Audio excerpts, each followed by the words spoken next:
ಅಭಿಮಾನದ ಸಂಗತಿ ಇದು ಧರ್ಮ ರಕ್ಷಣೆ ಮಾಡೋದು. ಆದರೆ ಇವು ಇತ್ತೀಚೆಗೆ ಇಲ್ಲಿವರೆಗೆ ಏನಾಗಿತ್ತು, ಮೀಡಿಯಾಗಳದಾವಲ್ಲ ಮ್ಯಾಕ್ಸಿಮಮ್ಮು ನೋಡ್ರಿ, ನಮ್ಮ ದೇಶದಲ್ಲಿ ಶಿಕ್ಷಣದಲ್ಲಿ ಕೈ ಹಾಕಿದ್ರು ಈ ಧರ್ಮ ಕೆಡಿಸೋ ಜನ.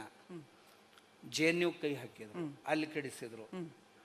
Tata institute of sociology, social science, school of drama Delhi, school of cinema, ಆಮೇಲೆ ಸ್ಕೂಲ್ ಆಫ್ ಜರ್ನಲಿಸಮು, ಇಂಥ ಪ್ರಮುಖ ಸಂಸ್ಥೆಗಳಂತ ಏನದಾವು ಇವುಗಳಲ್ಲಿ ಅವ್ರ ಕೈ ಹಾಕಿ ತಮ್ಮ ವಿಚಾರದ ಜನರನ್ನ ತಯಾರು ಮಾಡಿ ಸಮಾಜದೊಳಗೊಂದು ವಾತಾವರಣ ನಿರ್ಮಾಣ ಮಾಡಿದ್ರು. ಆದರೆ ಇತ್ತೀಚೆಗೆ ಅದು ಎಲ್ಲ ಶಿಥಿಲವಾಗಿದೆ.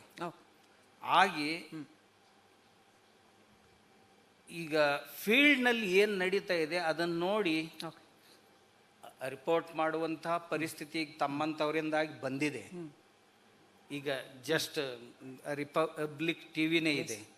ದೇಶದಲ್ಲಿ ಎಲ್ಲೇ ಏನೇ ನಡೆದ್ರು ಸಹಿತ ಅಂಥದ್ದೇನು ಈಗ ಪ್ರೀ ಪ್ಲ್ಯಾನ್ಡ್ ಅಂತ ನೀವೇನಂದ್ರಲ್ಲ, ಧರ್ಮಸ್ಥಳದಲ್ಲಿ ಮಾಡಿದ್ರಲ್ಲ ಪ್ರೀ ಪ್ಲ್ಯಾನ್ಡು, ಅಂಥದ್ದನ್ನು ಮಾಡೋದು ಈಗ ಅಷ್ಟು ಸುಲಭವಾಗಿ ಉಳಿದಿಲ್ಲ.